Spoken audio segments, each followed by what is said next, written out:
ನಾನು ಇಲ್ಲಿವರೆಗೂ ಈ KGF ಫ್ರಾಂಚೈಸ್ ಬಂದು ಕನ್ನಡ ಇಂಡಸ್ಟ್ರಿನ ನೆಕ್ಸ್ಟ್ ಲೆವೆಲ್ಗೆ ತೊಗೊಂಡೋಗ್ಬಿಡ್ತು ಅಂತ ಅನ್ಕೊಂಡಿದ್ದೆ. ಆದ್ರೆ ಈ ತರ ಮೂವೀಸ್ ನೋಡ್ತಿದ್ರೆ ಇಲ್ಲ, ಇನ್ನು 10 ಇಯರ್ಸ್ ಹಿಂದೆ ತೊಗೊಂಡೋಗಿದೆ ಅಂತ ಅನಿಸ್ತಾ ಇದೆ. Hello Sopranos, welcome to the brand new channel.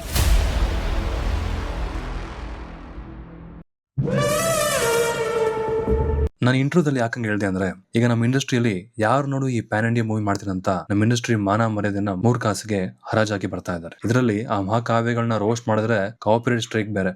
Actually ನಾನು ಕೂಡ ನಮ್ಮ ಪ್ರೇಮ್ಸ್ ಅವರ ರೀಸೆಂಟ್ ಆಗಿ ಬಂದಿರೋ ಆಸ್ಕರ್ ಲೆವೆಲ್ ಮೂವಿನ ರೋಸ್ಟ್ ಮಾಡಕ್ಕೆ ಸ್ಕ್ರಿಪ್ಟ್ ಎಲ್ಲ ರೆಡಿ ಮಾಡಿ ಇನ್ನೇನ್ ವಾಯ್ಸ್ ಓವರ್ ಕೊಡಬೇಕು, ಆಮೇಲೆ ಆ ಮೂವಿ ಟೀಮ್ ಮಾಡಿರೋ ಚೀಪ್ ಆಕ್ಟಿವಿಟಿ ಗೊತ್ತಾಗಿ ಮುಂದೆ ನಮಗೂ ಒಂದಿನ ಬರುತ್ತೆ ಅಂತ ಈ ವಿಡಿಯೋ ಮಾಡ್ತಾ ಇದ್ದೀನಿ. ನಾನು ಈ ಪ್ಯಾನ್ ಇಂಡಿಯಾ ಮೂವೀಸ್ ಮಾಡೋರಿಗೆ ಒಂದು ಕ್ವಶನ್ ಕೇಳ್ತೀನಿ. ಅದೇನಂದ್ರೆ, ನೀವು ಪ್ರಶಾಂತ್ ನೀಲ್ ತರ ಏನಾದ್ರೂ ಈ world building, character arcs, visual story telling, screen play writing ಅಲ್ಲಿ ವರ್ಷಗಟ್ಟಲೆ ತಲೆ ಕೆಡಿಸ್ಕೊಂಡು ನೀವು ಮೂವೀಸ್ ಮಾಡ್ತಿದ್ದೀರಾ? ನಾನು ಯಾಕೆ ಪ್ರಶಾಂತ್ ನೀಲ್ ಎಕ್ಸಾಂಪಲ್ ತಗೊಂತಾ ಇದ್ದೀನಿ ಅಂದ್ರೆ, KGF ಇಂದಾನೆ ಪ್ಯಾನ್ ಇಂಡಿಯಾ ವೈರಸ್ ಅನ್ನೋದು ನಮ್ ಕನ್ನಡ ಇಂಡಸ್ಟ್ರಿಗೆ ಬಂದಿದ್ದು. KGF ಆದ್ಮೇಲೆ ಕಾಂತಾರ ಸೀರೀಸ್ ಮಾತ್ರ ಪ್ಯಾನ್ ಇಂಡಿಯಾ ಲೆವೆಲ್ಗೆ ಹಿಟ್ ಆಗಿತ್ತು, ಯಾಕಂದ್ರೆ ಅದರಲ್ಲಿ ಆರ್ಗ್ಯಾನಿಕ್ ರೇಟಿಂಗ್ ಇತ್ತು. ಸೊ ನೀವು ಫ್ರೀ ಪ್ರೊಡಕ್ಷನ್ ಅಲ್ಲಿ ಯಾವುದೇ ತರ ಎಫರ್ಟ್ಸ್ ಆಗದೆ ಜಸ್ಟ್ ಪ್ಯಾನ್ ಇಂಡಿಯಾ ಅನ್ನೋ ಟೈಟಲ್ ಇಟ್ಕೊಂಡು ಕ್ರಿಂಜ್ ಓಡಿಸ್ಕೊಟ್ರೆ ಹೇಗೆ? ಈ ಒಂದು ಪ್ರಾಬ್ಲಮ್ ಬಗ್ಗೆ ಆಲ್ರೆಡಿ ತುಂಬಾ ಜನ ಮಾತಾಡಿದ್ರು ಕೂಡ ಸೊಲ್ಯೂಷನ್ ಇನ್ನೂ ಸಿಕ್ಕಿಲ್ಲ. ಅದೇನಂದ್ರೆ, ನಮ್ KF ಅಲ್ಲಿ ಒಳ್ಳೆ ರೈಟರ್ಸ್ ಕೊಡ್ತಾ ಇದೆ, ಅದರಲ್ಲಿ ಕೂಡ ಯಂಗ್ ರೈಟರ್ಸ್.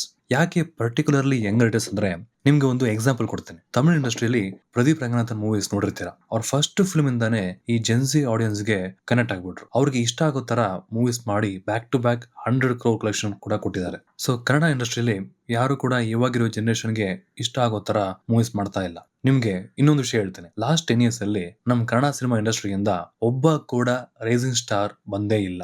ನಿಮ್ಮಲ್ಲಿ ಯಾರಾದ್ರೂ ರಿಷಬ್ ಶೆಟ್ಟಿ, ರಾಜ್ಬೀರ್ ಶೆಟ್ಟಿ ಮತ್ತೆ ಡಾರ್ಲಿಂಗ್ ಕೃಷ್ಣ ಇವರೆಲ್ಲ ರೀಸೆಂಟ್ ಆಗಿ ಬಂದಿರೋ ಸ್ಟಾರ್ಸ್ ಅಲ್ವಾ ಅಂದ್ರೆ ನಾನು ಒಪ್ಕೊಂತೀನಿ. ಆದ್ರೆ ನಿಮ್ಗೆ ಇನ್ನೊಂದು ಎಕ್ಸಾಂಪಲ್ ಕೊಡ್ತೀನಿ. 2006 ಇಂದ 2016 ವರೆಗೂ ನಮ್ ಇಂಡಸ್ಟ್ರಿ ಹುಟ್ಟಾಕಿರೋ ಸ್ಟಾರ್ಸ್ ಲಿಸ್ಟ್ ಹೇಳ್ತೀನಿ ನೋಡಿ. Rocking star Yash, Duniya Vijay, golden star Ganesh, Diganth, Ajay Rao, Rakshit Shetty, roaring star Srimurali. ಅರ್ಥ ಆಯ್ತು ಅನ್ಸುತ್ತೆ. ಇಂಡಸ್ಟ್ರಿಲಿ ಈಗ ಹೊಸ ಟ್ರೆಂಡ್ ಹೋಗ್ತಾ ಇದೆ. ಅದೇನಂದ್ರೆ,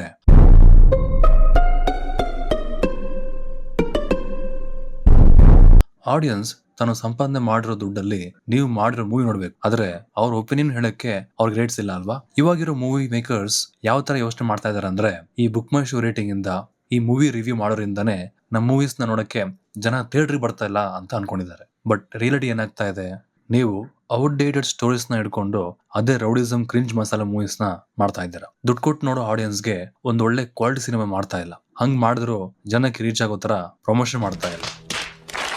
ಬೈ ದ ವೇ, ಈ ಬುಕ್ ಮೈ ಶೋ ಟ್ರೆಂಡ್ ನ ಫಾಲೋ ಮಾಡ್ಕೊಂಡು ಬಂದಿರೋ ಯಾವ ಮೂವಿನೂ ಹಿಟ್ ಆಗಿಲ್ಲ.